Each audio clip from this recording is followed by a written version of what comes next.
네, 국회에서 오늘 오전부터 대한체육회와 대한축구협회, 배드민턴협회에 대한 현안 질의가 진행되고 있습니다. 정몽규 축구협회장과 홍명보 감독 등이 국회에 출석해서 감독 선임 논란에 대해서 직접 입을 열었는데요. 보도국 취재기자 연결해 자세한 내용 들어보겠습니다. 정주희 기자. 네, 홍명보 감독 선임 과정에서 논란을 빚은 대한축구협회에서는 정몽규 회장과 홍명보 감독, 정혜성 전 전력강화위원장과 박주호 전 전력강화위원, 이임생 기술이사가 증인으로 출석했습니다. 오후 3시부터 속개된 회의는 현재에도 진행되고 있는데요.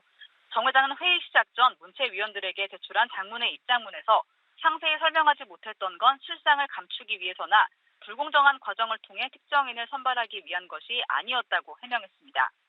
여야는 축구협회에 공통으로 요구한 자료 중 절반 이상이 개인정보 등의 이유로 제출되지 않았다고 한 목소리로 질타했습니다. 질의는 홍명보 감독 선임 과정이 불공정했는지 여부에 집중됐는데요. 사퇴 이후 처음 모습을 드러낸 정혜성 전 위원장은 홍명보 감독과 박은업 포획 감독을 최종 후보로 보고하고 그중 홍명보 감독을 대표팀 사령탑으로 추천했다고 밝혔습니다. 정몽규 회장은 정 위원장의 보고를 듣고 외국인 감독 후보도 대면 면접을 하고 공평하게 정했으면 좋겠다고 했다며 홍 감독 선임에 절차상 하자가 없다고 생각하느냐의 물음에 그렇게 생각한다고 답했습니다.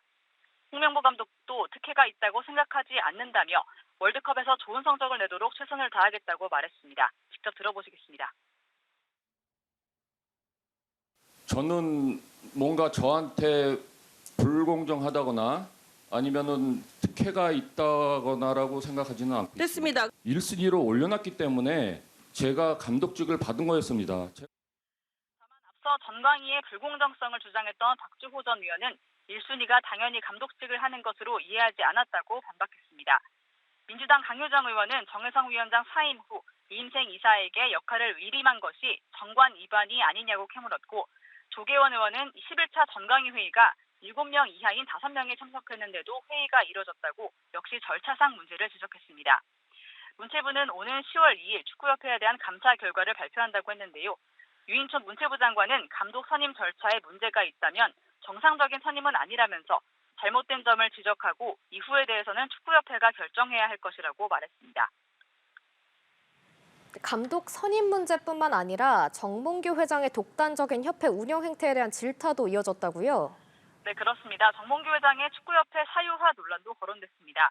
국민의힘 배현진 의원은 천안축구종합센터 건립 추진 과정에서 정 회장의 현대산업개발의 이름이 공식적으로 문서에 적시되고 축구센터가 HDC 아레나로 디자인된 점을 지적했습니다. 이에 정 회장은 HDC 아레나는 가칭이고 이름은 앞으로 판매할 예정이라고 해명했습니다. 정몽규 회장은 HDC의 직원들이 축구센터 건립을 도왔는지에 대한 질문에 전문 지식을 갖고 있기 때문에 도와주라고 얘기했지만 이득을 본 건 절대로 없다고 주장했습니다.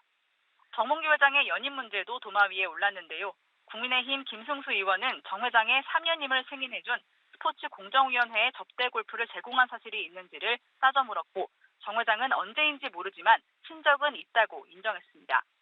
한편 배드민턴협회를 향해서도 안세영이 작심 발언했던 논란들에 대한 질타가 이어졌는데요.